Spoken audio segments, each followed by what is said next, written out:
Hey, salutations les amis, bonjour et bienvenue dans cette nouvelle vidéo où on reste sur le thème du survivalisme et cette fois on va attaquer le module éclairage. C'est parti.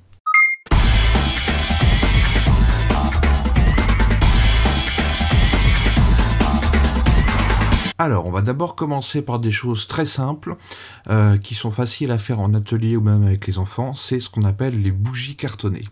En fait, vous prenez une petite boîte en fer, en général, on va dire une boîte de thon par exemple. À l'intérieur, vous découpez du carton et vous l'enroulez à l'intérieur comme un escargot et vous venez faire fondre de la cire de bougie dessus. Donc ça va vous faire une espèce de grosse bougie avec une grosse flamme comme ça. Et donc, soit on met sur des petits cailloux autour et ça permet de faire directement chauffer les aliments, ou sinon ça fait une très bonne lampe pour éclairer la pièce. On va passer au deuxième article qui va être pareil, un petit peu du bricolage, le réchaud à bois à base de boîtes de conserve. Donc c'est un réchaud qui a l'avantage d'avoir plusieurs possibilités de carburant. On peut mettre soit des petites branchettes, des bouts de bois, des feuilles, enfin ce qu'on trouve de sec aux alentours. On peut mettre également de l'alcool dans le fond, ça fonctionnera parfaitement. Et on peut aussi mettre les petites dosettes cubiques qui sont du carburant solide vendu aux vieux campeurs ou Décathlon, voilà, qui sont à base soit de pétrole, soit d'alcool. Et donc ça chauffe très très bien aussi, hein, bien sûr. Donc on passe à l'article suivant, l'indispensable lampe frontale. Alors pourquoi est-ce que je vous ai choisi ce modèle-là en particulier? Donc à chaque fois je vous fais voir les photos. Parce que c'est un modèle qui est à LED bien sûr, qui contient une batterie qui est amovible, donc on peut la remplacer quand elle sera usée, et c'est un modèle rechargeable via une prise micro USB, donc on verra tout à l'heure avec notre power bank, on verra par la suite, que du coup on pourra directement recharger notre lampe frontale. Donc celle-là c'est une lampe frontale à LED, elle a plusieurs niveaux de puissance, et elle a un focus qu'on peut régler, donc soit elle éclaire loin avec un très petit faisceau, soit elle éclaire pas très loin avec un faisceau très large. Et puis avec un prix super intéressant. Encore une fois, il n'y a pas de lien d'affiliation, hein. C'est juste mon avis. Ensuite, on a besoin bien sûr d'une lampe de poche. Pour moi, c'est fait partie des deux choses de base à avoir. Donc pareil, cette lampe-là, elle a une batterie amovible, elle est à LED, elle a une puissance variable, et elle a une batterie qui est rechargeable, changeable. Ensuite, on va venir à la pièce de résistance de notre centrale électrique, si on veut. Donc, il y a plusieurs possibilités. Soit vous prenez une grosse powerbank et vous prenez un panneau solaire qui sont des panneaux solaires qui sont assez longs, genre 1 mètre et qui se déroulent sur le dos du sac à dos.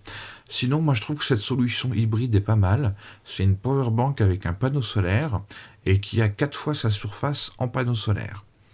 Donc on est d'accord que la capacité de 26 000 mAh ne sera pas rechargée en une journée. Mais disons que si vous l'utilisez juste pour recharger votre téléphone, vous allez à peu près équilibrer votre consommation et votre dépense d'énergie. Et ça permet d'avoir un seul produit et de gagner un petit peu en poids. Allez, on passe à l'avant-dernier produit, le briquet. Donc il y en a plein qui se prennent la tête avec des pierres à feu, avec du silex, les fire sticks à gratter là, c'est n'importe quoi. Prenez un briquet tout bête. Alors moi je conseille ce modèle-là parce qu'encore une fois c'est un briquet rechargeable. Donc ça pollue moins, vous achetez une petite bouteille de gaz, vous rechargez de temps en temps. Mais sinon vous prenez des briquets big jetables, vous en prenez 3 pour être sûr. Mais il faut arrêter avec les fire sticks. Après, si c'est pour délirer, se faire plaisir, je veux bien. Mais en termes de praticité, le briquet, crac, t'allumes, y a rien de mieux. Voilà. Et on passe à notre dernier article, qui est l'un de mes préférés. C'est les lampes à pétrole. Alors, idéalement, il vaut mieux les acheter dans des vides-greniers, comme ça vous avez des vrais produits authentiques qui sont plus solides que ce qu'on vend aujourd'hui. Mais aujourd'hui, sur Amazon, on trouve encore des lampes à pétrole. Alors, il y en a qui vont me dire qu'on pourra mettre de l'huile dedans. Oui et non. On peut, mais le problème, c'est que la mèche va s'encrasser très très très vite. L'autonomie sera très faible. En gros, vous éclairez une soirée avec, la mèche est calcinée avec la graisse dessus, ça va pas. Il faut vraiment mettre soit du pétrole désaromatisé, soit du white spirit. Ça fonctionne très bien. Donc on est d'accord, on est dans l'énergie fossile. Mais, encore une fois, le gros avantage de la lampe à pétrole, c'est que pour un poids assez léger, elle a une quantité d'énergie calorifique énorme. Et donc, un réservoir plein sur la lampe à pétrole peut vous tenir plus de 20 heures d'affilée. qui ne va pas être le cas forcément d'autres lampes à LED, ou alors on va avoir des modèles très encombrants, très chers et surtout très lourds. Voilà les amis, c'était tout pour le module d'éclairage, j'espère que ça vous a plu. Encore une fois, n'hésitez pas si vous avez des suggestions, des avis, des idées, mettez-le dans les commentaires, et puis de toute façon, les meilleures idées seront les plus likées. S'il y a des choses que vous pensez que j'aurais dû ajouter, c'est pareil, n'hésitez pas à la mettre. Mettez un petit pouce en haut si la vidéo vous a plu, comme ça moi je sais si ça vous plaît, si je continue à en faire, ou si on arrête sur ce thème-là, tout simplement. Mais j'ai l'impression que vous aimez bien ce genre de petites vidéos. Voilà les amis, soyez bienveillants les uns vers les autres, prenez soin de vous et surtout protégez les anciens. Je vous dis à bientôt. Ciao.